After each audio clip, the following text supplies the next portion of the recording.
Hey friends, I'm Otis Gibbs, and this is Stanley Smith.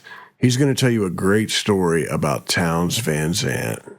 First time I met Townes was I was living in Boulder, Colorado, and I'd moved there in 1970 from here, from Indianapolis. And after a year or so, I got a gig up at the Pioneer Inn in Nederland, Colorado, as the opening act for a Townes Van Zandt, who I didn't know anything about at the time. There wasn't a particularly large crowd of people there or anything, but the Pioneer was just a down-home, good place to play. And there was a guy named Art ran it, and I think he was friends with Townes somehow too. And I remember when Townes showed up, I remember he and I talked a little bit out on the front wooded boardwalk there in front of the bar. And after that, I went ahead and played my little set. When I got finished, he got up there, same stool and same mic. And he did, I think, maybe one or one and a half songs and just went over backwards. I mean, literally just went over backwards. And I'm going, holy smokes, You fell backwards from his chair? Yeah, because I had just talked to him not that long before. It just seemed like he was all right, and I don't know what he did while I was playing, but I don't think he was listening to me, but and so that happened, and I wound up playing some more tunes after that, I don't know how well known he was. I didn't know who he was. So years later, I checked up on Townes, to see what he was into. And it turns out that he had already had 2 or 3 records out by the time I met him in 1971 or 2, whatever it was. I think it was more like 72. I was just amazed, And I think he's just a little bit older than me, maybe a year older than me, something like that. But that was my first Townes Van Zandt experience. The Downtown Hummingbird, we did a lot of jazz and some blues, Yank and his people, and we did. I had poetry readings with Etheridge Knight, famous poet, and it was kind of like my dream to have sort of a combination club and coffee house atmosphere, and we had that for a while, and then some folks came along and decided that they liked the idea of the Hummingbird, and they bought us out and opened a place on 71st and Keystone. And they took me along as the helper, stage manager or whatever I did, a little bit of booking and all that kind of stuff. And that's when, I think it was December the 3rd, Thursday night in 1981, Townes showed up for a show. By then, I'd heard little. I mean, I witnessed the thing in Colorado, and then I'd heard a few stories of him not being totally reliable. Anyways, he got to the Hummingbird. He was with a guy named Mickey White, who I later knew in Austin. Mickey was his sideman. A really good crowd showed up. Townes, it was $3 cover, if you can remember those days, and that was big bucks. Townes got up and played a really nice set. First show was like just wonderful, because I actually was able to fix the PA system so that I could just sit in the crowd, the back of the crowd there, and watch the show without, I wasn't on the board doing stuff. And then after the break, we had a little office space that we used as a green room, sort of.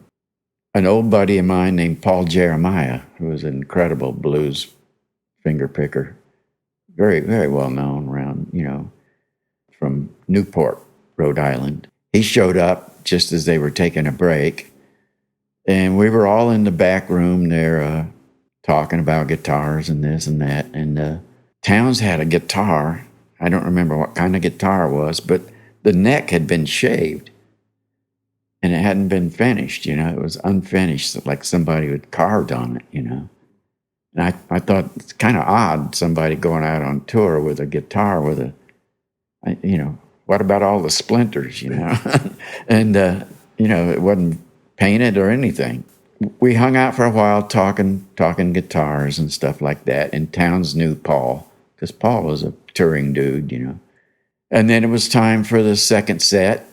Townes and Mickey got up there, and it seems like after about one or two songs, I think it was sooner than that. But it just seemed like, and I was watching Townes on the break most of the time, not being a shadow or anything, but I didn't see him drinking or doing anything, But that second set, just pretty much right at the start of the set, I think he made partway through a song, he just went blank.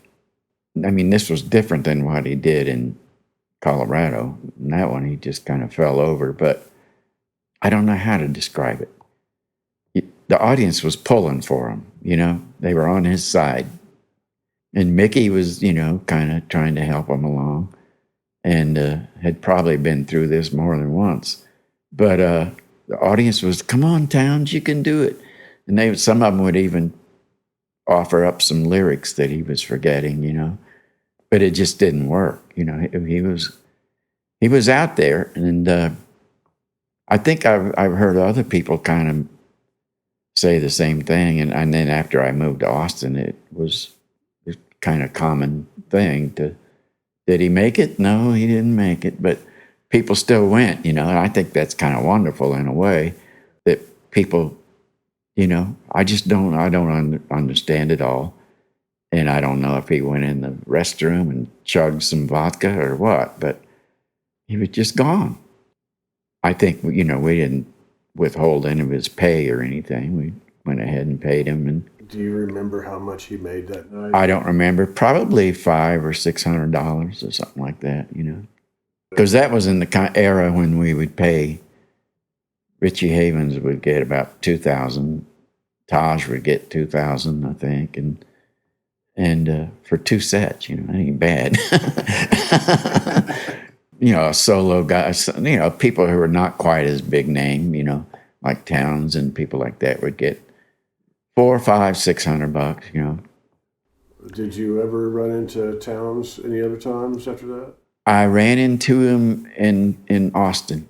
This was when I moved to Austin in '85. I ran into an old friend of mine from Boulder, who I'd played music with, named Dave Scheidel, who was just incredible songwriter.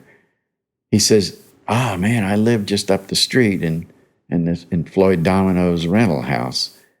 Floyd was the Grammy Award-winning piano player for Sleep at the Wheel, and went on to play for Merle and George Strait, I don't know, all kinds of people, Journeyman, really, really great piano player. So I was able to move into that house in the attic.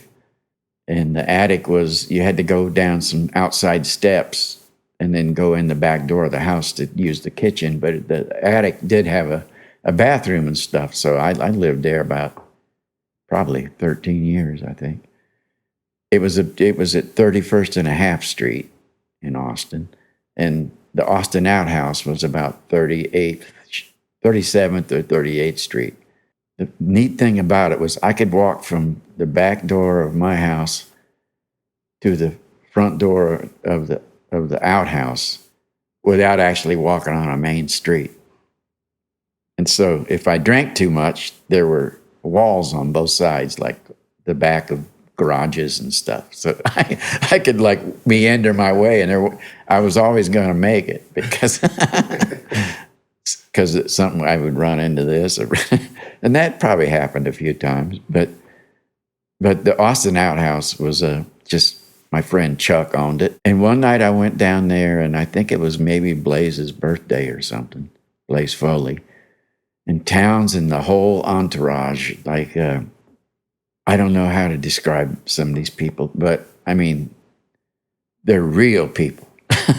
And I was telling Chuck the other night on the telephone, I said, if Willie Nelson and Waylon, if they're the country outlaws, than these other people, like Townes and Blaze. There was a guy named Jubal Clark. There was just this entourage of just wild people that hung around Townes and Blaze. And so I went there that night, and Townes was there's a bar, and then there's like a little back room. And Townes was back there just chit-chatting with people. And I came up to him and shook his hand and said, yeah, you played our Hummingbird back in 81, and because this was probably 1986 or something. And now I know how he is about that, remembering people. He would always tell people he remembered them, because there's no way he probably did, and he's done that to everybody, even, yeah, I remember you. But anyways, that's what he said to me, and I didn't really get to talk to him too much else. But there's a thing about whenever I was around that crowd of people, that the entourage of Blaze and Townes, I sort of had the urge to want to be a part of that. But something inside me would say, don't, you'll kill yourself, because those people lived hard. I mean, they lived hard, and I don't know any other way to explain it. But they were good people, but they saw life. Even some of us see life on a big picture of things, but I think they saw even a deeper picture. And I think it shows up in their songwriting, that they see an inside thing that not everybody sees, I mean, I always thought of Townes that way. I mean, I'm not an expert on his music, but he just has a way. I guess to me, it harkens back to the whole Hank Williams thing, who was self-destructive, and maybe it's because he saw things the way he did that made him self-destructive. I don't know.